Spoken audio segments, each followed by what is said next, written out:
go to do that full shot or not. Yeah, still going. Are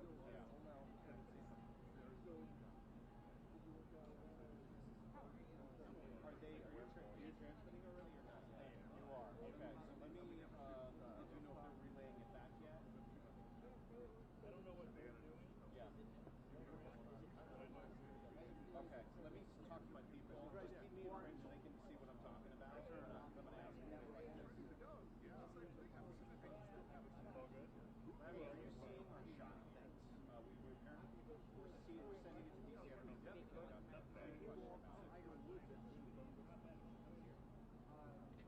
What's that? Yeah.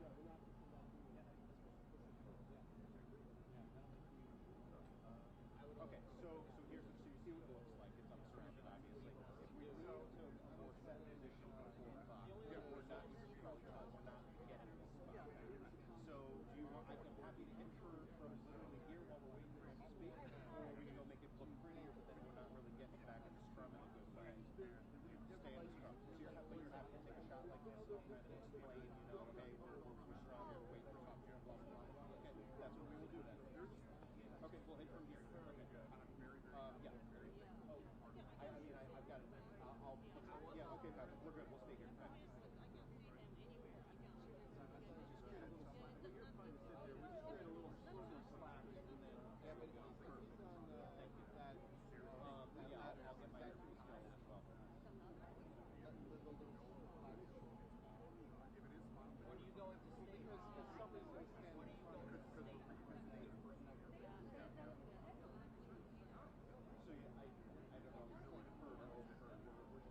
We're good on battery and all that.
do this in an email, but it's still with the intercom inside, so obviously I can't do that. Right.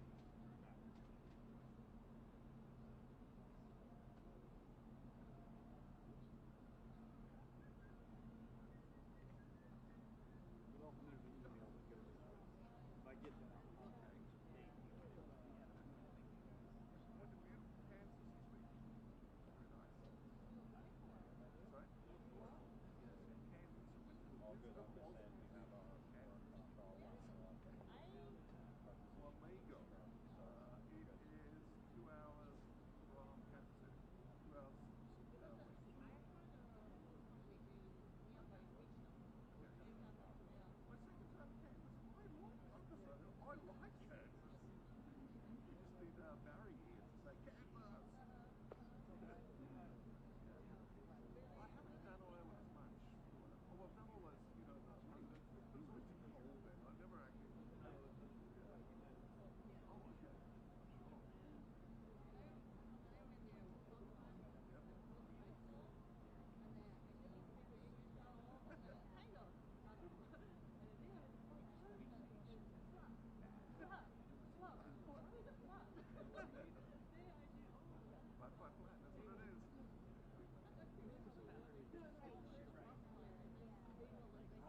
else. That was brilliant. So everybody good on mic check? White balance. Mic check. Test. Check. 1, 2, 3, 4, 5. I'll spin it around. Give me a minute. Mic check. Test. 1, 2, 3, 4, 5, 6, 7, 8, 9, 10. Mic check. Test. 1, 2, 3, 4, 5. Everybody good? We'll swing at 90 degrees. Oops. I'm sorry. A little higher, please. A little higher? Yeah. How about a little lower? A little lower. A little higher. A little lower. A little higher. We good? All right. Everyone good?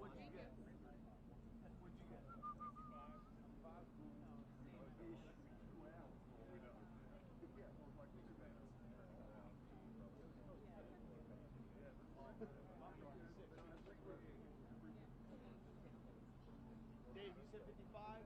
Yeah. Thanks, man.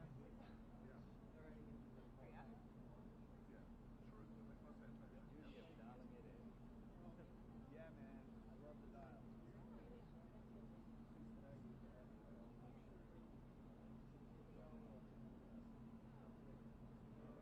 Miss Mexico wins the scandal-plagued Miss Universe pageant.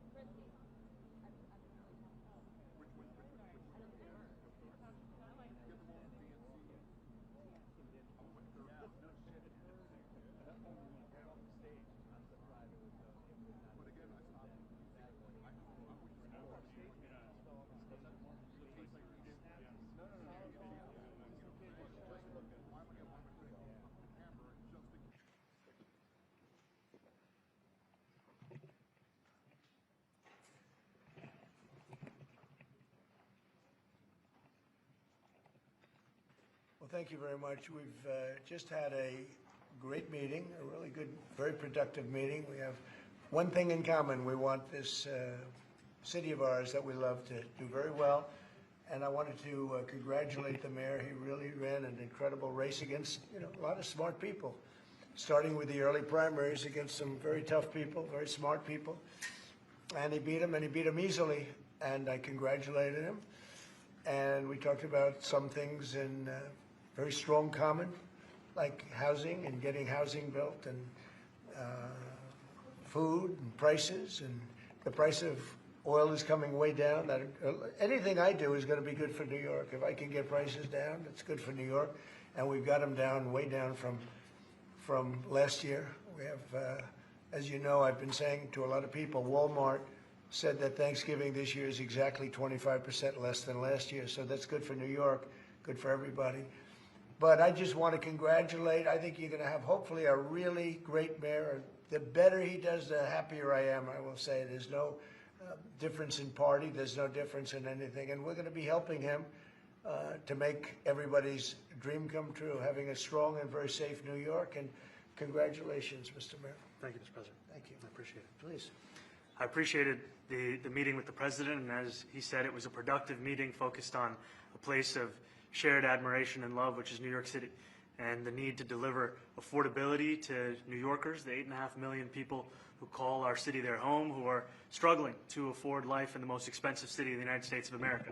We spoke about rent, we spoke about groceries, we spoke about utilities, we spoke about the different ways in which people are being pushed out, and I appreciated the time with the president, I appreciated the conversation. I look forward to working together to deliver that affordability for New Yorkers. Thank you very much. Any questions, please? President Trump, Stephen Nelson from the New York Post. I've got a question for you and then also one for Mayor-elect. Sure.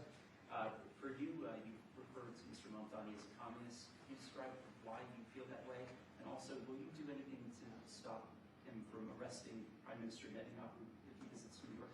Well, we didn't discuss your second part of the question, and on your first part, I mean, he's got views that are a little out there, but who knows? I mean, we're going to see what works, or he's going to change also. We all change. I changed a lot.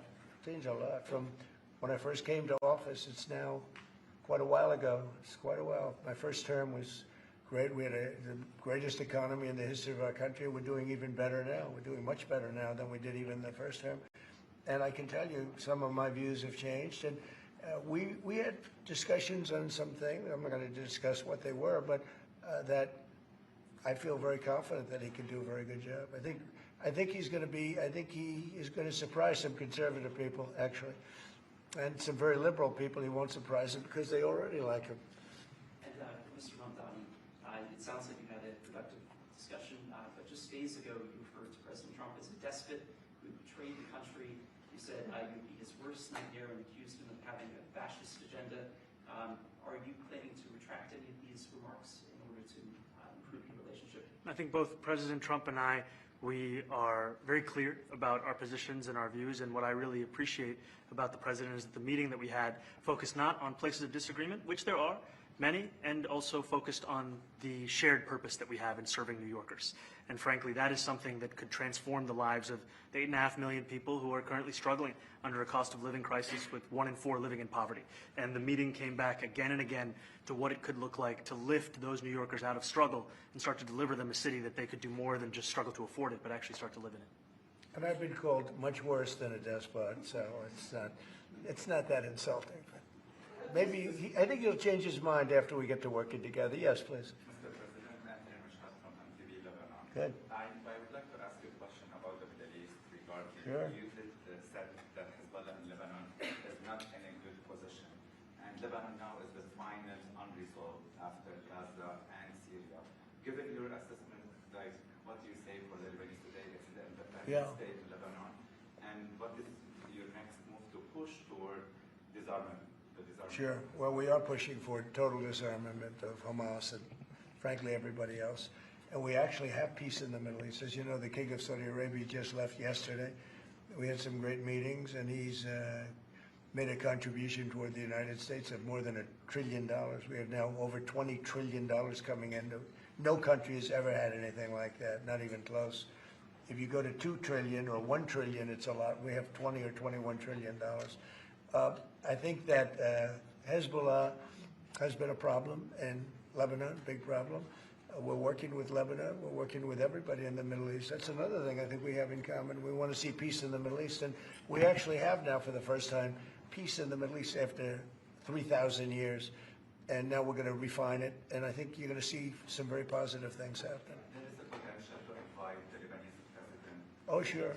Oh, I would do that, absolutely. And if the mayor would like to be here for that meeting, because I know he feels very strongly. I think you feel very, very strongly about peace in the Middle East. I think we desperately want it, and that's something that I shared with the president, that when I spoke to New Yorkers who had voted for the president last November on Hillside Avenue and Fordham Road, I asked them why. I heard again and again 2 major reasons. One was that they wanted an end to forever wars. They wanted an end to the taxpayer dollars we had funding violations of human rights, and they wanted to address the cost of living crisis. And I appreciated the chance to discuss both of those things. He said a lot of my voters actually voted for him, and 1 in 10. And I'm okay with that.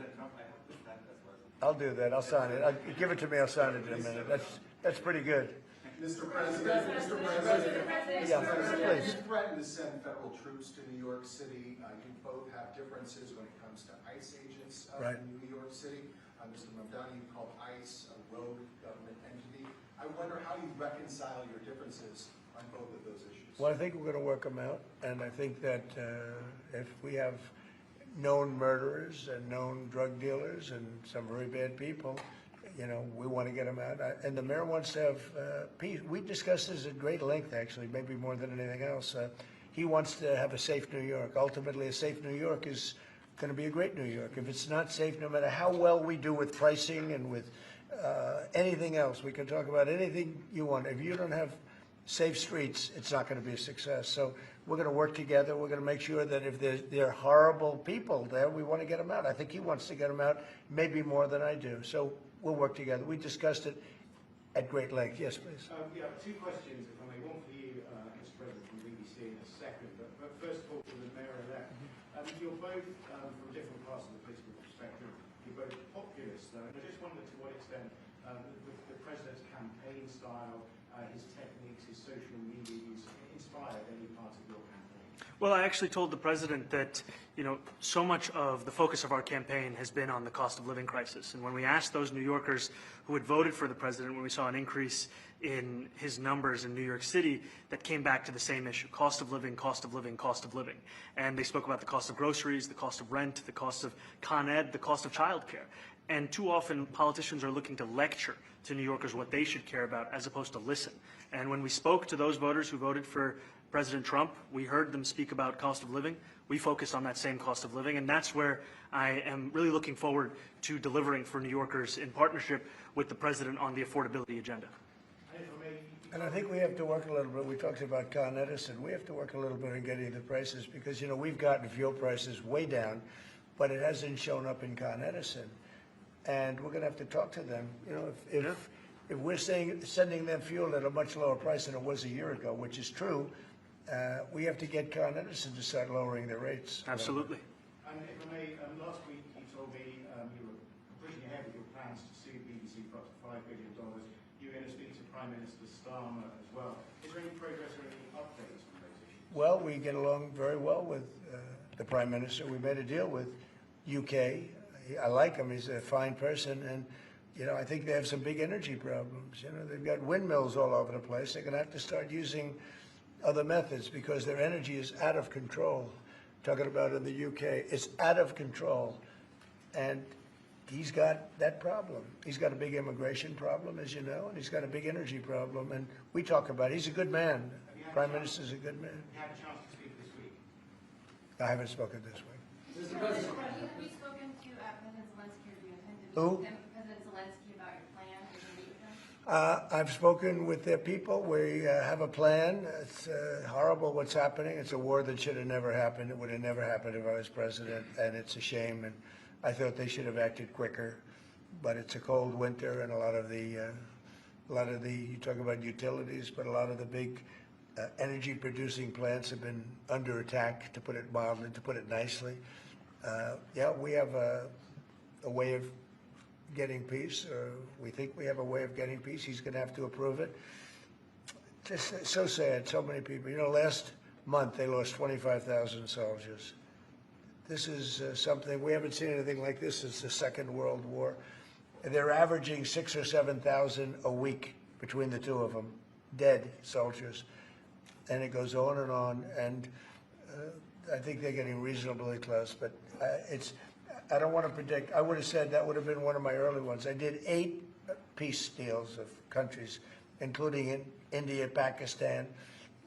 You could even go, in fact, they're coming here in a week or two, go to the Congo and Rwanda. That was 10 million people dead, and we worked something out on that. But so many, and the one I thought would have been, for me, because I have a very good relationship with President Putin, I thought that would have been maybe quicker.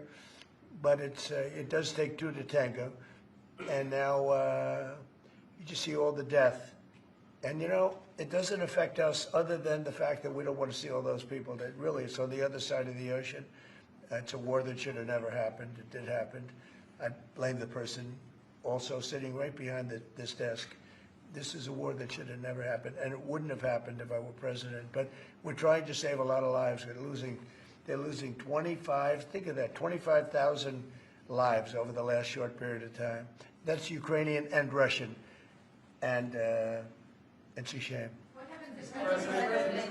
I want to ask the mayor-elect about a House resolution just passed overwhelmingly to condemn socialism, including with 86 Democrats, all of House Dem leadership, and the minority leader, Hakeem Jeffries, despite his endorsement of you. What's your reaction to that? I have to be honest with you, I focused very little on resolutions. Frankly, I've been focusing... Condemn socialism. I understand. I think the focus is on the work at hand. I can tell you I am someone who is a democratic socialist. I've been very open about that.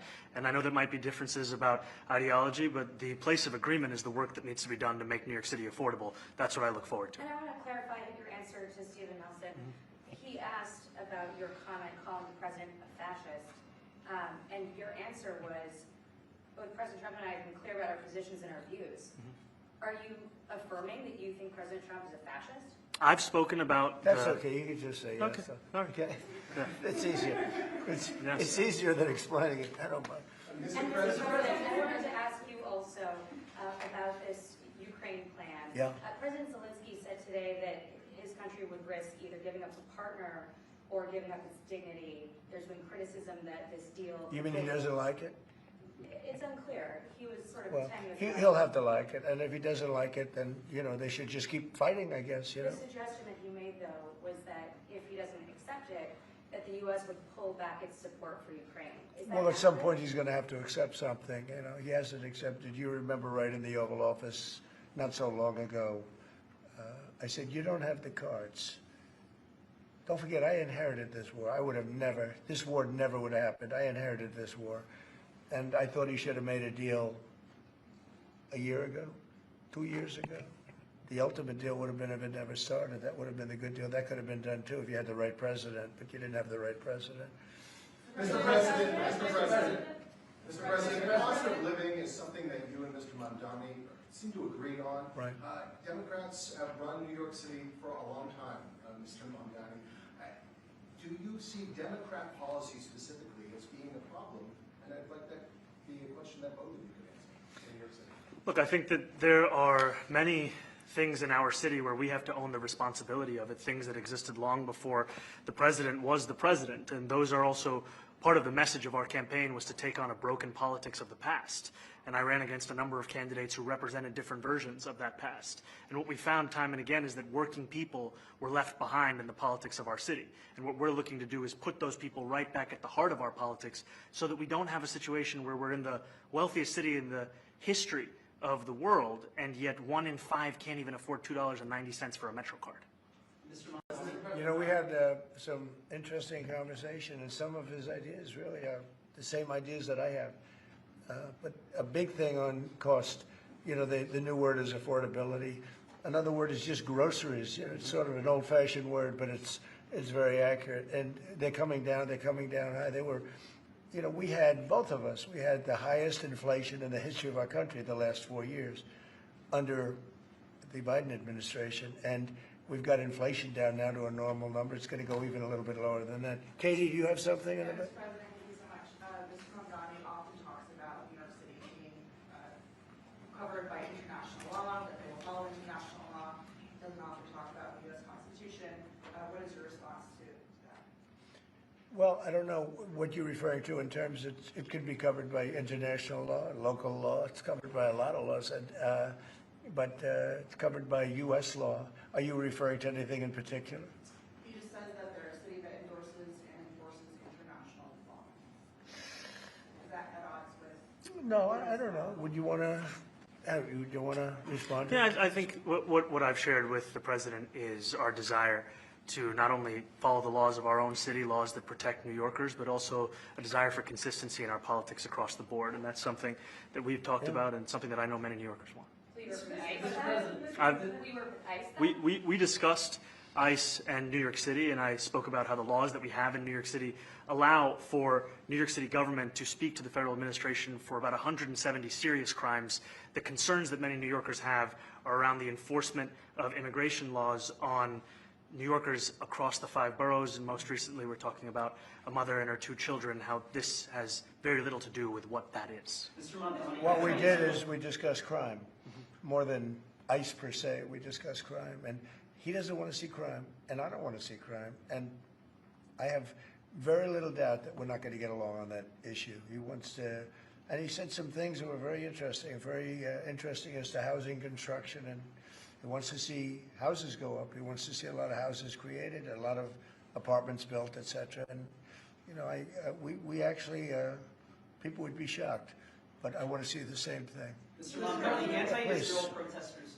Jack? Mr. President, I wanted to know, one of the policies as well that Mayor-elect Mamdani talked a number of times about on the campaign was shifting the tax burden for property taxes from what he called minority communities to white-based communities and putting more taxes on white people. I also noticed that in your acceptance speech you didn't mention anything about America or Christians or white people in general, and so I didn't know if that was one of the policies that you guys had spoken about. We focused on affordability. We focused on the cost of living crisis. What I will say is that I am very much interested in property tax reform, because what we see right now in New York City is a system that is so inequitable that it can't even stand up in court. And the president and I spoke about the importance of not only building more housing, but also making sure that regulation of housing is something that is manageable to actually get through, and not the cause of yet another weight that we see in But our to be city. clear, you're continuing this idea of race-based property taxes. No, to be very clear, That's what you said. no, the use of the term was a description of neighborhoods, not a description of intent. So you intend to tax the whiter neighborhoods more? No, we intend to create a fair property tax system because we want a New York City that is not only fair and equitable, but also one that every New Yorker can afford. Mr. Mamdani, anti-Israel protesters Please, go ahead. Mr. Mamdani, anti-Israel protesters just targeted a synagogue in New York. Are you concerned about Jewish New Yorkers feeling welcome and safe in the city? And President Trump, you threatened to cut off federal funding to New York City. What policies would prompt you to do that? Would that be city-run grocery stores? Would it be something else? Well, I think if we didn't get along, whether it's cut off or just make it a little bit difficult or not give as much, we want to see, I use the term, we don't want good money going after bad. And we don't want that to happen. I don't think that's going to happen. I did say that, subject to what policies are being said. We had a meeting today that actually surprised me. He wants to see no crime. He wants to see housing being built. He wants to see rents coming down, all things that I agree with. Now, we may disagree how we get there. The rent coming down, I think one of the things I really gleaned very much today, he'd like to see him come down, ideally, by building a lot of additional housing. Yeah. That's the ultimate way. He agrees with that, and so do I. But if I read the newspapers and the stories, I don't hear that. But I heard him say it today, and I think that's a very positive step. No, I don't expect. I expect to be helping him, not hurting him. A big help, because I want New York City to be great. Look, I love New York City. It's where I come from. I spent a lot of years there. Now I'm right here. We took a big setback with the mayor that we had, Dave de Blasio. I thought it was a tremendous setback for the city. I think this mayor can do some things that are going to be really great. Mr. President, Mr. President. Okay, how about you? Go ahead, Thank you, Mr. please. President. You're a billionaire. You have a different address nowadays than you used to, but you used to call New York City home. Would you feel comfortable living in New York City under a Mamdani administration? Yeah, I would. I really would. Especially after the meeting. Absolutely. What makes you comfortable? We agree on a lot more than I would have thought. I think I want him to do a great job, and we'll help him do a great job. He may have different views, but in many ways, we were discussing when Bernie Sanders was out of the race, I picked up a lot of his votes, and people had no idea, because he was strong on not getting ripped off in trade and lots of the things that I've practiced and been very successful on. Tariffs, a lot of things. Bernie Sanders and I agreed on much more than people thought. And when he was put out of the race, I think quite unfairly, if you want to know the truth, many of the Bernie Sanders voters voted for me. And I felt very comfortable, frankly, in seeing that and saying that. And, it just turned out to be a statistical truth. But, no, I feel very comfortable. I would feel very, very comfortable being in New York, and I think much more so after the meeting. Yes, please. Thank you, Mr. President. I have a question for you, but a very quick one for Please. the mayor. Why did you fly here? Aren't trains greener? I will use every form of transit, and I want to make sure that they're all affordable in New York City, and that's why making buses fast and free is a centerpiece of our campaign. Did you? There is a bus that Well, goes. but I know, but if he flew, that's a lot quicker too. I mean, he's working very hard. For him to be, that's a very long drive. I'll stick up for you. The plane takes you 30 minutes and driving takes you a And long Mr. time. President, I was wondering if you could clear up some confusion around a Washington Post report. There was this explosive report that the Coast Guard is no longer going to characterize swastikas and nooses as hate symbols. DHS called that a lie and fake news. Can you clear up? I don't know anything about it. When was this written? I think yesterday. Well, look, the Coast Guard's an incredible group of people. I know them very well. We just ordered a lot of new Coast Guard cutters, beautiful, the most magnificent ship. They look like yachts with lots of guns on them. So I don't know. I haven't seen any report like that, but certainly we want them to remain a great force, and they are. Mr. President, and you did a piece in all the 9 months around the world. I would like to ask Mr. Mamdani, you've accused the U.S. government of committing genocide in Gaza while President Trump was working on peace. Why that? I've spoken about the Israeli government committing genocide, and I've spoken about our government funding it. And I shared with the president in our meeting about the concern that many New Yorkers have of wanting their tax dollars to go towards the benefit of New Yorkers and their ability to afford basic dignity. And what we see right now is we're in the 9th consecutive year of more than 100,000 school children being homeless in our city.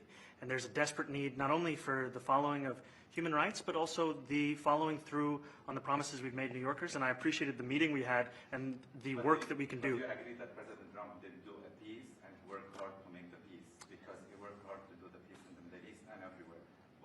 Do you agree with that? I appreciate all efforts towards peace, and I shared with President Trump that when I spoke to Trump voters on Hillside Avenue, including one of whom was a pharmacist that spoke about how President Trump's father actually went to that pharmacy not too far from Jamaica Estates, that people were tired of seeing our tax dollars fund endless wars. And I also believe that we have to follow through on the international human rights, and I know that still today those are being violated, and that continues to be work that has to be done no matter where we're speaking of.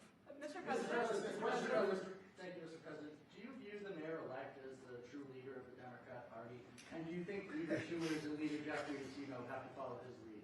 Well, look, I hope they have great leaders. This is a man that right now I think is focused on New York City. I really think he has a chance to do a great job. We're going to help him, but I really think he has a chance to do a great job. But I'll let you answer that. You consider yourself the leader of the Democrats? I think it's more appropriate for him. I consider myself the next mayor of New York City, and I keep my horizons firmly on New York City, and I appreciate the meeting with the president, which focused again on the 5 boroughs and whether New Yorkers could afford to live there. By the way, being the mayor of New York City is a big deal. Absolutely. I always said, one of the things I would love to be someday is the mayor of New York City. Being the mayor of New York, and especially now, because I think you're at really a turning point, one way or the other. It could go great, or it can go in a different direction. And I think you really have a chance to make it great. I appreciate what you're saying. Mr. President, you say you love New York City. Mr. Mamdani, does New York City love President Trump? New York City loves a future that is affordable. And I can tell you that there were more New Yorkers who voted for President Trump in the most recent presidential election because of that focus on cost of living. And I'm looking forward to working together to deliver on that affordability agenda. I got a lot of votes. One more. Go ahead. 1 or 2 more. Go ahead. I tell you, the press has eaten this thing up. I've had a lot of meetings with the heads of major countries. Nobody cared. This meeting, that you people have gone crazy. Outside you have hundreds of people waiting. This is just a small little group.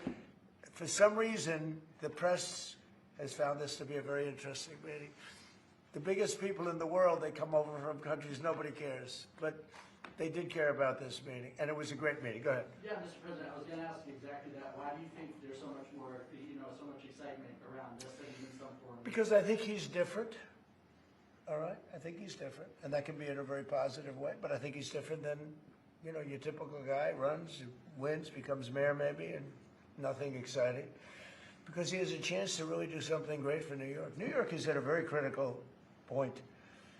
And he does need the help of the federal government to really succeed, and we're going to be helping him.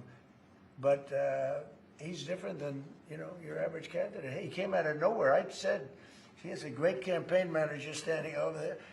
He came out of nowhere. What'd you start off at 1 or 2? And then I watched. I said, who is this guy? He was at 1, then he was at 3, then he was at 5, then he was at 9.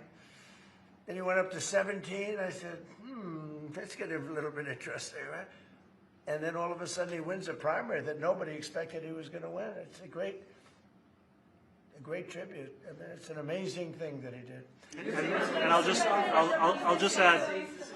just add one thing to what the president said. Is one thing I also appreciated is in our meeting to appreciate a portrait of FDR and the incredible work that was done with the New Deal, and also in thinking about what it can look like when the federal government and New York City government work together to deliver on affordability. It can be transformative.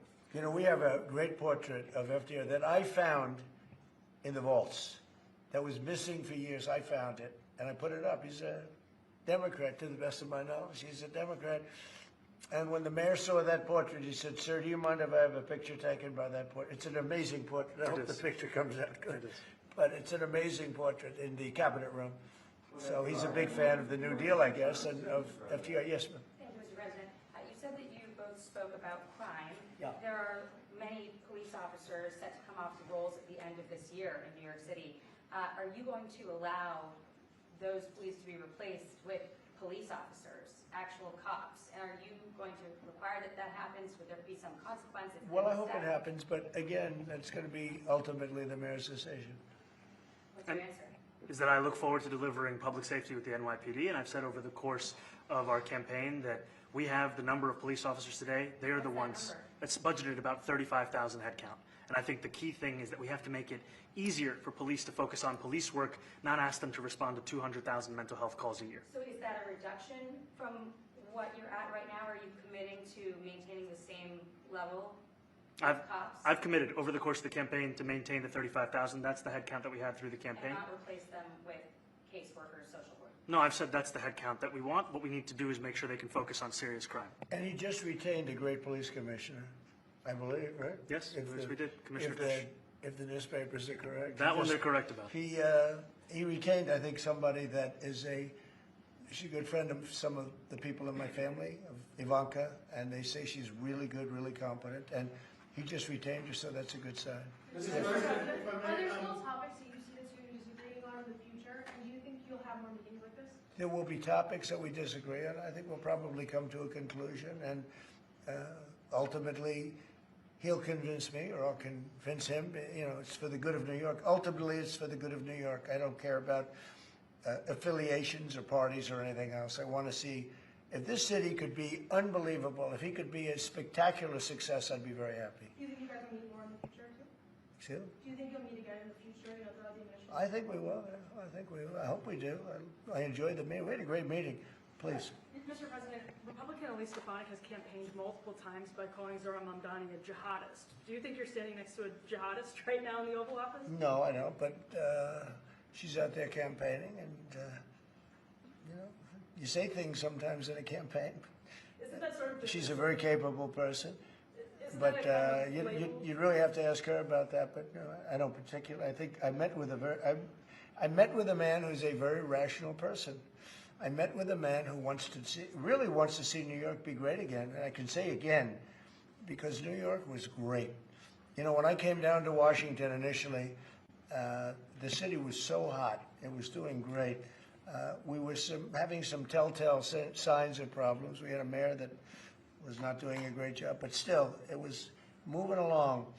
And it went bad. It really went, you know, pretty bad. And I think it's been at lower points, but it went pretty bad. I think he can bring it back. Now the question is, will he bring it back all the way? Will he bring it back greater than ever before, which is, I guarantee, that's his wish. I think he wants to make it greater than ever before. And if he can, we'll be out there cheering. I'll be cheering for him. Okay? Thank you very much, everybody. You chose not to answer the question about the city law protest. Thank you very much. Oh, no, I care very deeply about Jewish safety, and I look forward to rooting out anti-Semitism across the 5 boroughs and protecting Jewish New Yorkers and every New Yorker who calls the city home. Very well.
I've not called in yet. No, he's called in.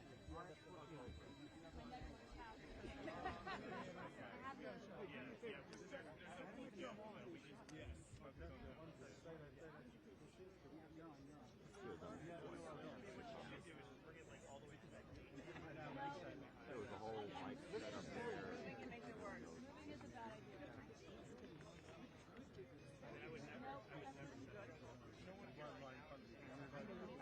Go behind this lady.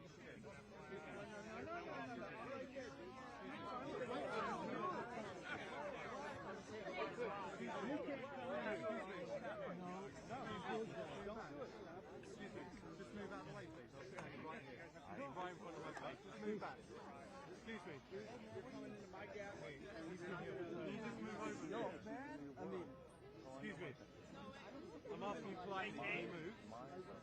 You wasn't. I was here first. I was doing live. You want to come over here? I want to go over here. Excuse me. I'm asking you politely. I'm asking you politely. If you don't want to listen, here. I'm getting out of here.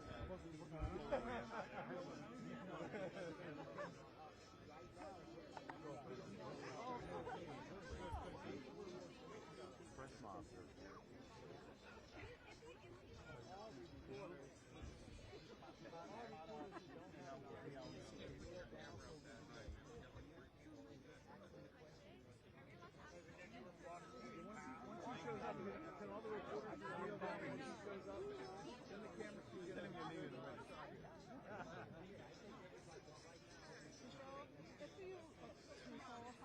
Maybe you can just yes, no, yeah. I'll let you know. I know, but we all. I know you do. I'm not blaming you. I know.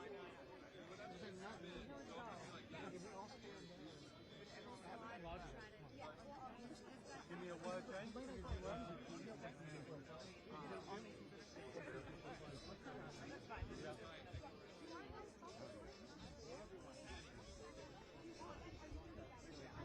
go to the left.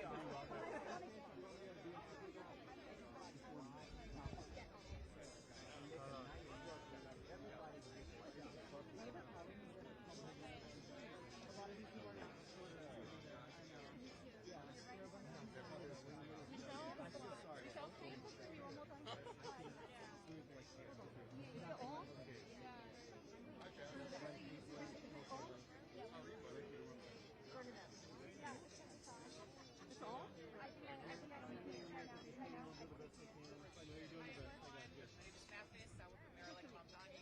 I'm so sorry, but we're told that this location is not secure enough for us to gaggle right now, so we're not going to be able to come out. But we're going to try to, find some time at some point, but we can't do this right here, right now. Today? Laura and our press team will be in touch with all of you. Wait.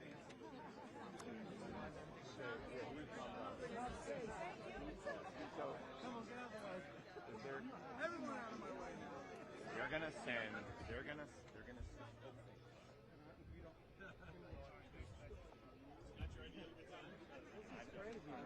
Well, sometimes.